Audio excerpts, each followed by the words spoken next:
Welcome to my Stories Red channel. If you liked the video, don't forget to subscribe to our channel. Also, please like and share your comments. We make new videos with interesting stories every day. My 28F friend, 28F, sent me a nasty message after the birth of my son because she was FWB with his father, 28N.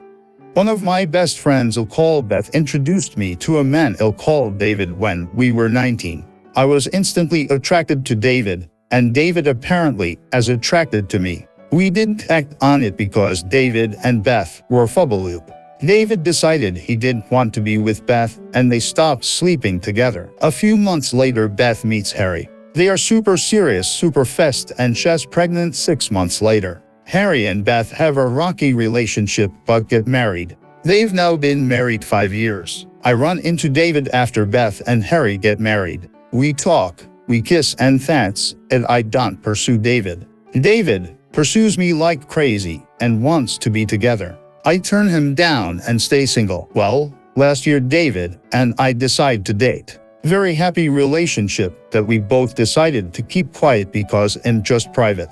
We get pregnant and have an extremely hard pregnancy. Our son is very sick. So, I've not really talked about having a baby. My son is now a month old and on oxygen and has a few issues. I got a message from Beth today saying how dare I start dating David. Didn't I know she adores him? Didn't I know he used to want a baby? How could I do something like this to her? It's super angry, and honestly I guess I understand, but you can't make someone love you. She ended with, I heard your baby is sick. She wished my child ill and said I deserved it. Do I respond to this? Honestly, I really have had to stop myself from sending it to Harry, who she is still with and has 3 babies with. Do I just block her? I know I broke girl code, but bringing my little baby into it isn't called for in my opinion. Do I show it to David? What's the best option here?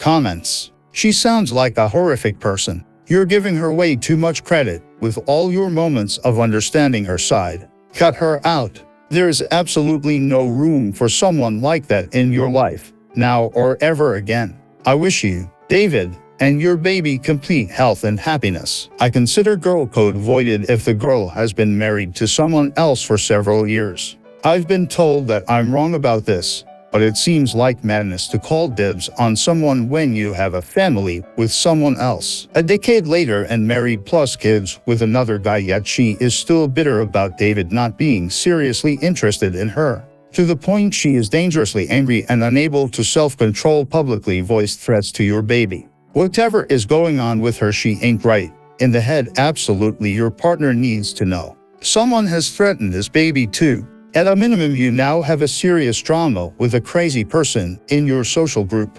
At worst, she is actively sabotaging you and your baby. Act false, CPS reports. After discussing it with Dave, you two need to get a record of this to cover us in case shit goes sideways. A police report may be overkill, but perhaps a consultation with a lawyer to record of the conversation. When my creepy ex crossed the line, I involved her mother, who talked sense into her.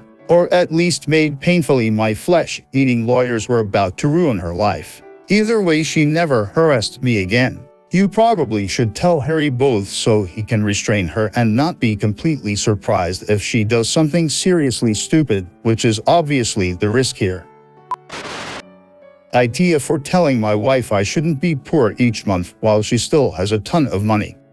Hey everyone, me, 35M, and my wife, 36F, have been married for 3 years. I have 2 children from my first marriage, 17M and 13F, and she has 4, 17F, 15M, 12F, 8F. I have 5,050 custody of my kids. She has full custody of her kids, and their dad is way behind on child support, so she provides all their financial support. I want to preface this by saying my wife and I keep our finances separate. My wife makes more than double than I do. She gets $50 per hour and I get $22 per hour. It's always been like that.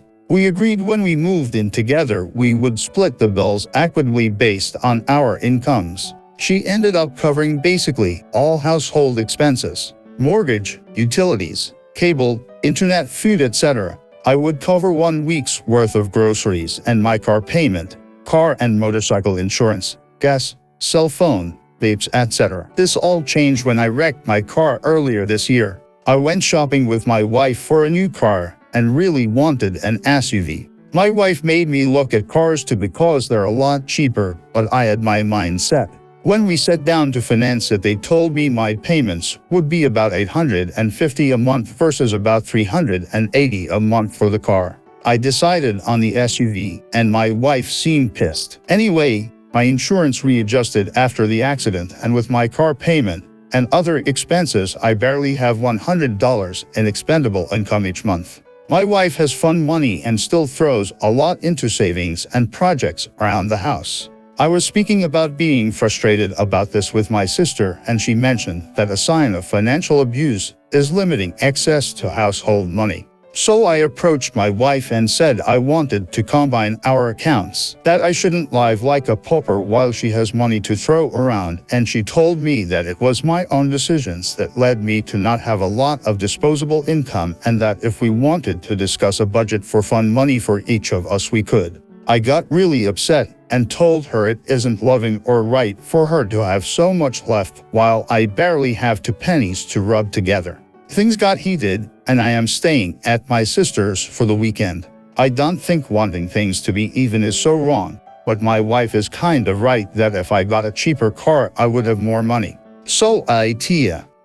Comments. Your income covers 1 week of food for your combined family of 8, and the rest goes to things just for you. Your car payment, your insurance, your vapes, etc. Who pays for your kids' activities, clothes, shoes, etc. She is covering the roof over your head and the rest of the household bills, plus raising 4 kids with no child support and no financial help from you. That is not financial abuse. Her not handing over money to you for fun when you don't take on responsibilities and made up that financial decision on a car payment is not financial abuse, right?